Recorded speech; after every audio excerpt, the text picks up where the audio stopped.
আজ অফিস থেকে ফেরার পথে একটা অদ্ভুত রকমের ফল দেখলাম।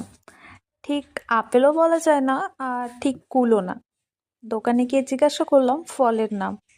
বলল আপেল কুল। তাই ফলের স্বাদ জানার জন্য খুব আগ্রহী হলাম।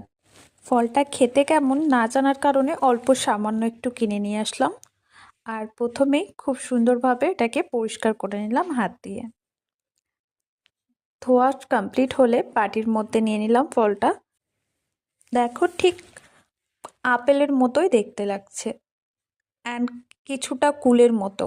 ফলের দোকান থেকে তো বললো খেতে অনেকটা আপেলের মতো, তাই প্রথমে নিয়ে নিলাম একটা এবং স্টার্ট করলাম খাওয়া।